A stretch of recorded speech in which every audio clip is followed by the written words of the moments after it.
So ಈಗ ಅಂದರೆ ಇವಾಗಲೂ ನಮಗೆ ಕೊಟ್ಟಿದ್ದಾರೆ ಈ ಒಂದು ಏನು 50 ಕೋಟಿ ರೂಪಾಯಿ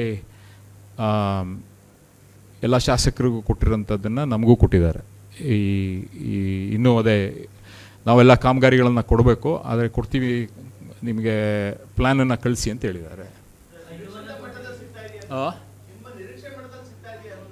ಅಲ್ಲ, ಇನ್ನೂ ಜಾಸ್ತಿ ನಿರೀಕ್ಷೆ ಅಂದರೆ ಈಗ ನಮ್ಮೂರು ನಾನು ಲೆಕ್ಕ ಹಾಕ್ಸ್ದೆ, ನಮ್ಮ ಬರೀ ಕ್ಯಾತ್ನಳ್ಳಿಗೆ 20-30 ಕೋಟಿ ಬೇಕು. ಸೊ ಆ ಲೆವೆಲ್ಗೆ ಎಲ್ಲಿ ಸಿಗೋಕ್ಕಾಗತ್ತೆ ಅಂದರೆ ಇನ್ನೂ ಜಾಸ್ತಿ ಬಂದರೆ ಎಷ್ಟು ಕೊಟ್ಟರು ಇಸ್ಕೊತೀವಿ, ಯಾಕೆಂದರೆ ಕಾಮಗಾರಿಗಳು ಅಷ್ಟಿದೆ, ಕೆಲಸಗಳು ಬೇಜಾನ್ ಪೆಂಡಿಂಗ್ ಇದೆ. ಆದರೆ ನಮಗೂ ಈಗ ಅನುದಾನಗಳು ಬರ್ತಾಯಿದೆ. ಅಲ್ಲ, ಈಗ ಫೈನಾನ್ಷಿಯಲ್ ಸಿಚುವೇಶನ್ ನಿಮ್ಗಳಿಗೆ ಗೊತ್ತಿರೋಂಥದ್ದು, ಯಾಕೆ ಬರೋಕ್ಕಿಲ್ಲ ಅಂತ.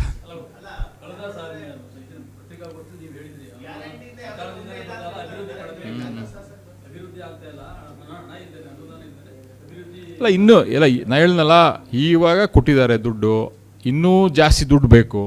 ಎಷ್ಟು ದುಡ್ಡು ಕೊಟ್ಟರೂ ಸಾಕಾಗಲ್ಲ, ಯಾಕೆಂದರೆ ಅಷ್ಟು ಇಶ್ಯೂಸ್ ಇದೆ. ನಿಮ್ಮೂರಲ್ಲೇ ಗೊತ್ತಿರೋಂಥದ್ದು, ಎಷ್ಟು ರಸ್ತೆಗಳಿಲ್ಲ, ಎಷ್ಟು ಮೋರಿಗಳಿಲ್ಲ. ಈ ಮೋರಿಗಳಲ್ಲೆಲ್ಲ ಮುಗಿಸ್ಬೇಕು, ಪ್ರತಿ ಊರು ಮುಗಿಸ್ಬೇಕು ಅಂದರೆ 5-10 ಕೋಟಿ ಬೇಕಾಯ್ತದೆ. ನಮ್ಮ ಕ್ಷೇತ್ರದಲ್ಲಿ 236 ಹಳ್ಳಿ ಇವೆ. ಇವೆಲ್ಲ ನಮ್ಮದು ಸುಮಾರು ದೊಡ್ಡ ಹಳ್ಳಿಗಳಿವೆ, ಅದಕ್ಕೆ 10-20 ಕೋಟಿ ರೂಪಾಯಿಗಳು ಬೇಕು. ಇವೆಲ್ಲ ಸಮಸ್ಯೆಗಳಿದ್ದೇ ಇದೆ. ಆದರೆ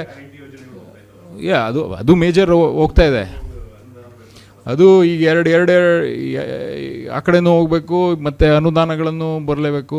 ಈಗೇನಂದರೆ ಎಲ್ಲ ಇಶ್ಯೂಸ್ನು ಸಾಲ್ವ್ ಮಾಡೋಕ್ಕೆ ಒಂದೇ ಸತಿನೂ ಆಗಲ್ಲ. ಓವರ್ ದಿ ಇಯರ್ಸ್ ನಾವು ಸಾಲ್ವ್ ಮಾಡ್ಕೊಂಡು ಹೋಗಬೇಕು.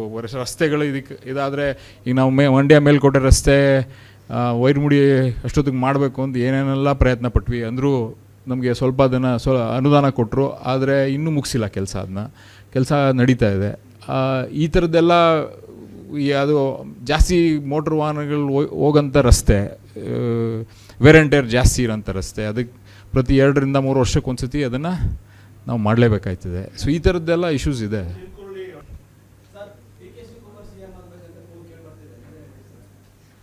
ಅದು ಪಾರ್ಟಿ ತೀರ್ಮಾನ ಕಾಂಗ್ರೆಸ್ ಅವ್ರ ಪಾರ್ಟಿ ತೀರ್ಮಾನ ಮಾಡ್ಕೊತಾರೆ, ನಾವು ಯಾರಿದ್ರು ಕೆಲಸ ಮಾಡ್ತೀವಿ ಅಷ್ಟೇ. ನಮ್ಮ ಪಾಡ್ ನಾವು ಅಷ್ಟೇ.